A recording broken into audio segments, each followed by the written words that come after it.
بہت عرصہ پہلے کی بات ہے۔ کسی گاؤں میں میاں بیوی رہتے تھے۔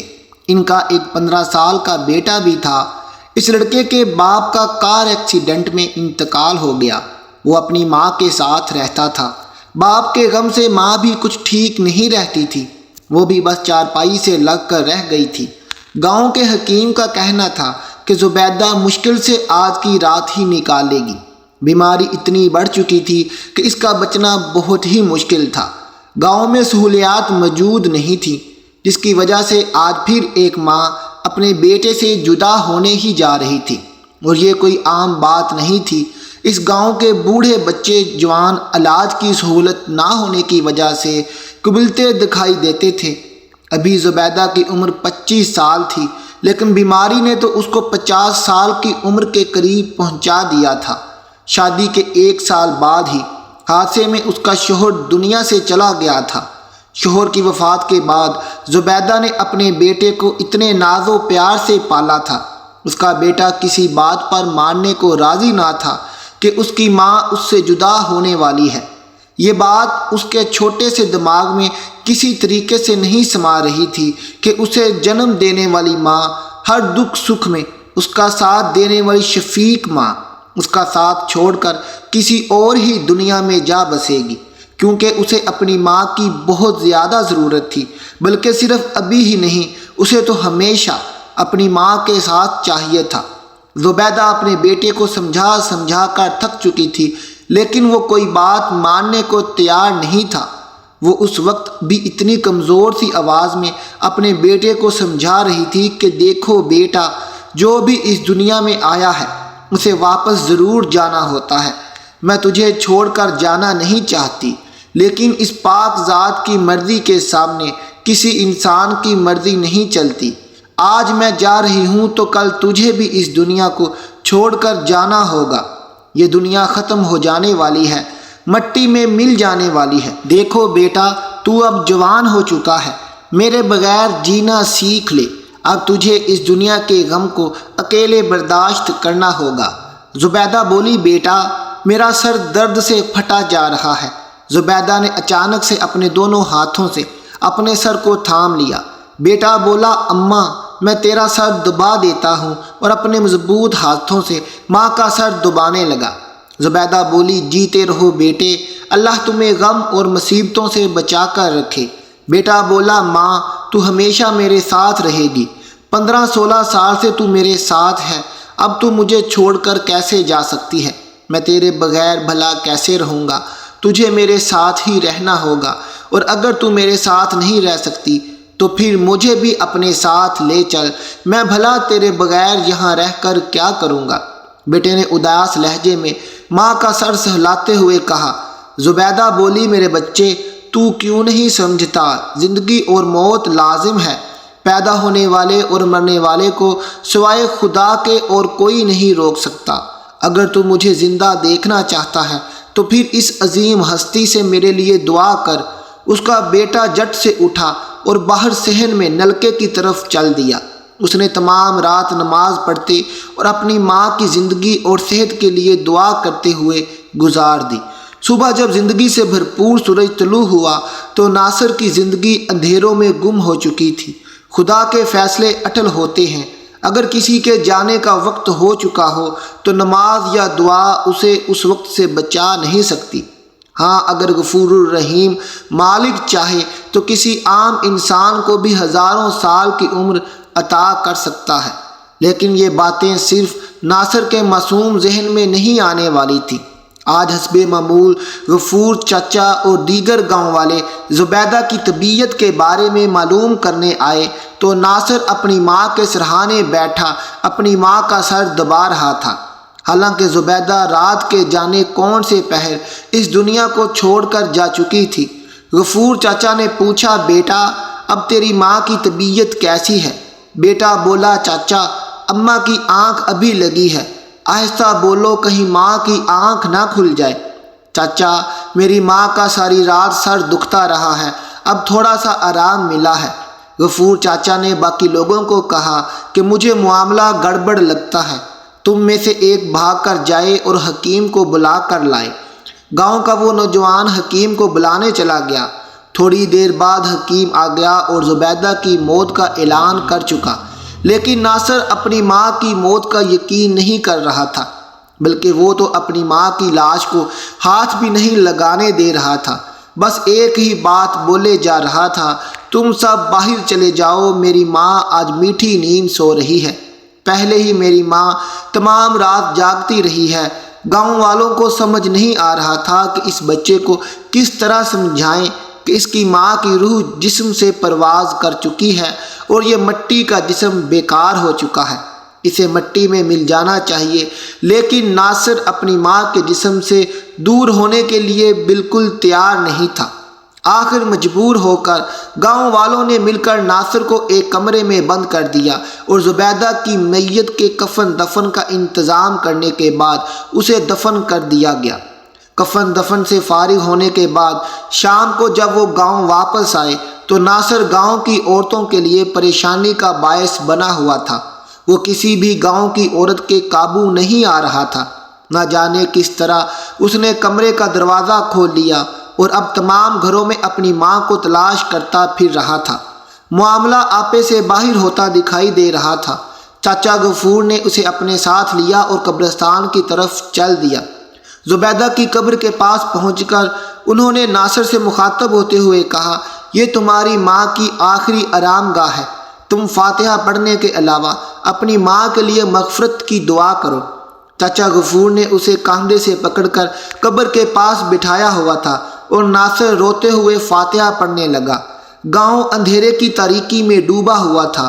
یہی کوئی 11 سوا 11 بجے کا وقت ہوگا۔ گاؤں کے کتوں نے آسمان سر پر اٹھایا ہوا تھا۔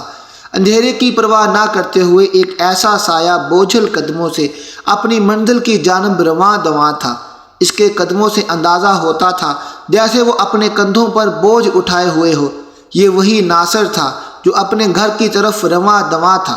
آج اس کی ماں کو مرے ہوئے 2-3 دن گزر گئے تھے اور یہ دن اس بچے نے کس طرح گزارے یہ وہی جانتا تھا، لیکن مجبور تھا۔ گاؤں کی 3-4 عورتوں نے اسے تنہائی محسوس نہ ہونے دی۔ انہوں نے ناصر کے پاس سونا شروع کر دیا، لیکن ناصر نے لڑ جھگڑ کر ان کو اپنے گھر سے نکال ہی دیا۔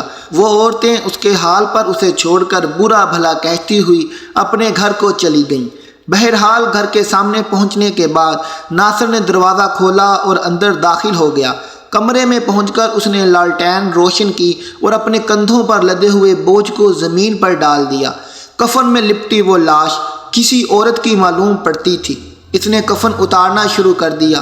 کچھ دیر کے بعد وہ چارپائی پر بیٹھا زندگی سے محروم اس وجود سے مخاطب تھا، ماں تم اور میں کبھی جدا نہیں ہو سکتے، تمہارے بغیر یہ گھر مجھے کاٹ کھانے کو دوڑتا ہے، تم یہیں میرے پاس رہو گی، میں تمہیں روزانہ غسل دوں گا، کپڑے بدلوں گا، دعائیں وغیرہ کا انتظام کروں گا اور تمہارا سر دبایا کروں گا، تمہیں کوئی غم نہیں دوں گا، ہمیشہ خوش رکھوں گا، بس تو میرے پاس رہنا ورنہ تنہائی میں مر جاؤں گا۔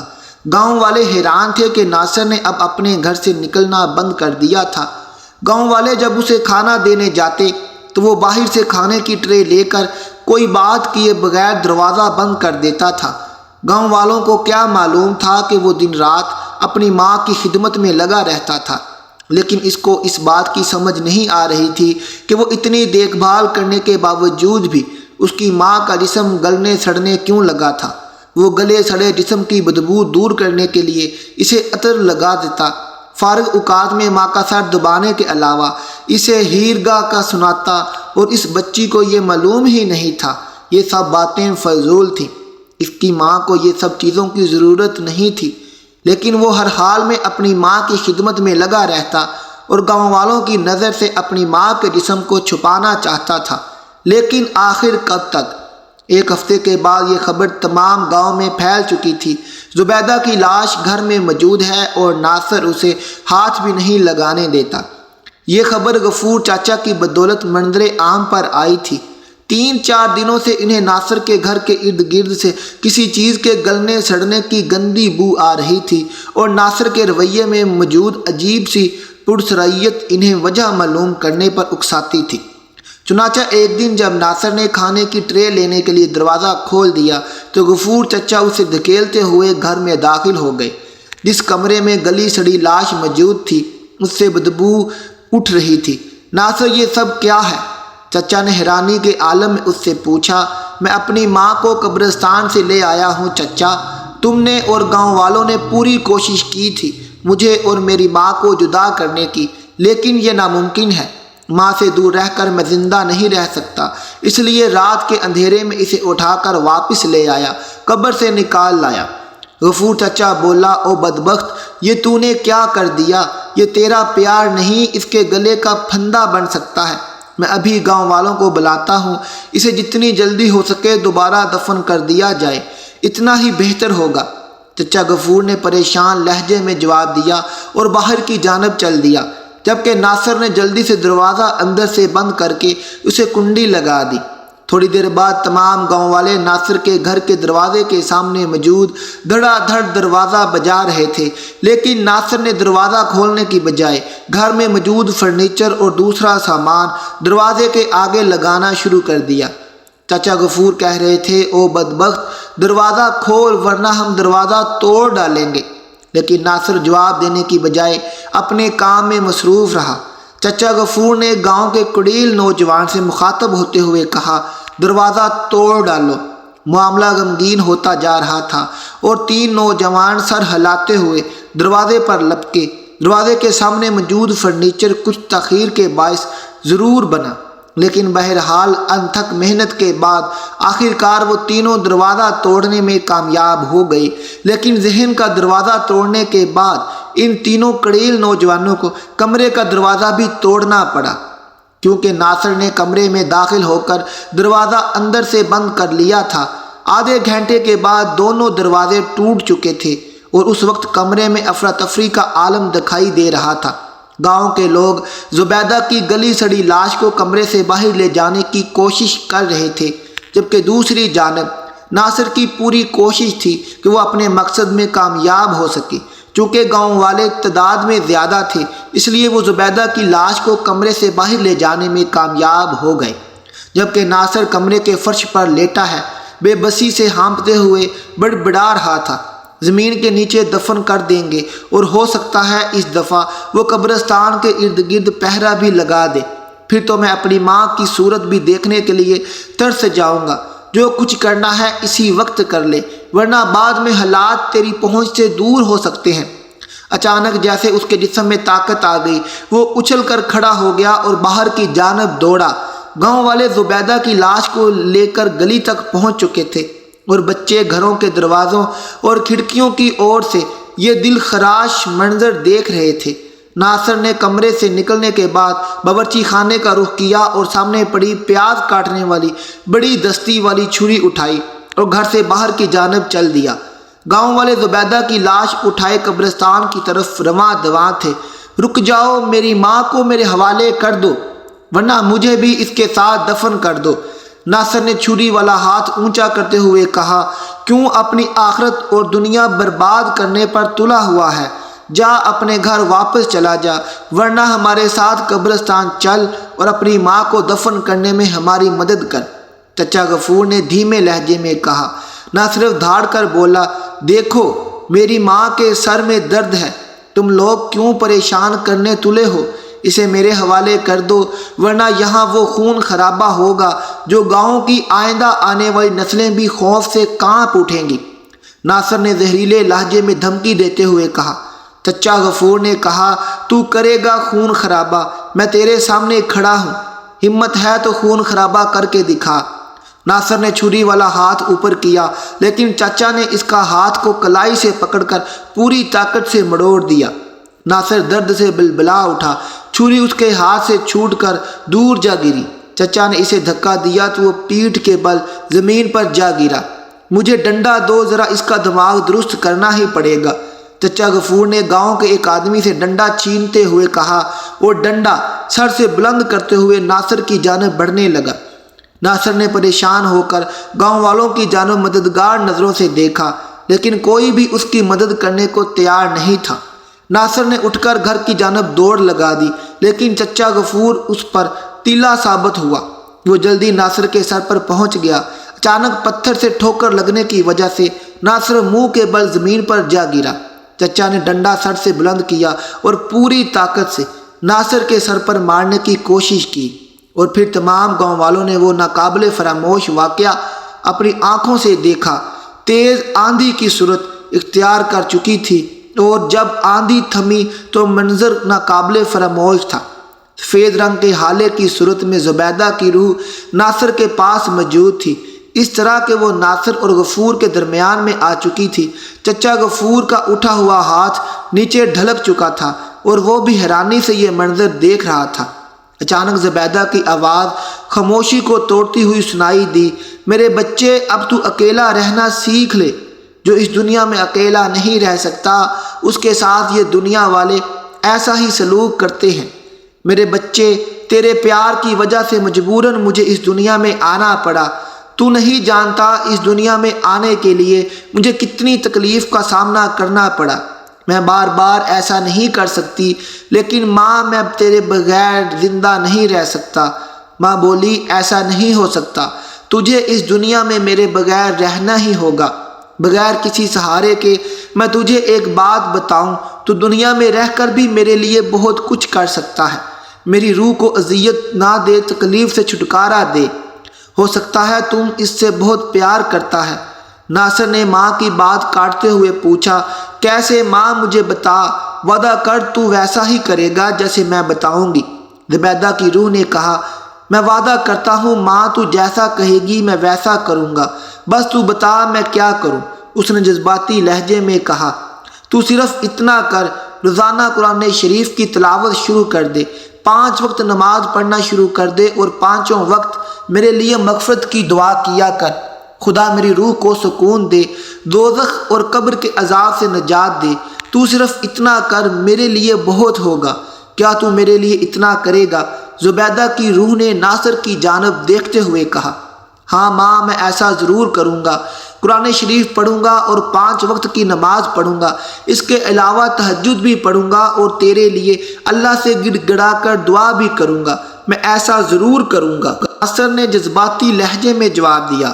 اس کے بعد زبیدہ کا چہرہ گلاب کے پھول کی مانند کھل اٹھا۔ اللہ تجھے ہمیشہ سلامت رکھے، اس نے یہ کہا اور غائب ہو گئی۔ دوسرے دن گاؤں والوں نے ناصر کے رویے میں فرق محسوس کیا۔ وہ 5 وقت کا نمازی ہونے کے علاوہ تہجد گزار بھی ہو چکا تھا۔ ہر وقت اس کے گھر سے قرآن پاک کی تلاوت کی آواز سنائی دیتی۔ اس کے علاوہ اس نے ایک چھوٹی سی سبزی کی دکان بھی کھول دی، جس سے اس کا آسانی سے گزر بسر ہو رہا تھا۔ وہ اکثر گاؤں کی غریب عورتوں کو مفت سبزی دے دیتا اور بدلے میں انہیں اپنی ماں کے لیے دعا کرنے کو بولتا۔ بچوں کو مفت مولی، گاجر یا بیر دے دیتا۔ اس کا کہنا تھا کہ بچے معصوم اور شفاف دل کے ہوتے ہیں، ان کی دعائیں جلد قبول ہو جاتی ہیں۔ ہو سکتا ہے ان میں سے کسی کی دعا کام آ جائے اور میری ماں کی روح مجھ سے خوش ہو اور مطمئن ہو جائے۔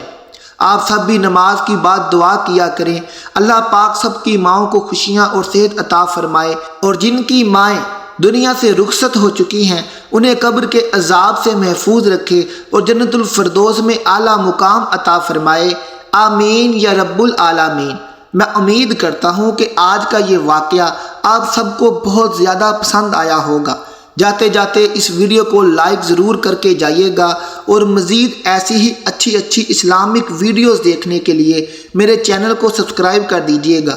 اپنا اور اپنے پیاروں کا بہت خیال رکھیے گا۔ ملتے ہیں آپ سے اپنی اگلی ویڈیو کے ساتھ، تب تک کے لیے اللہ حافظ۔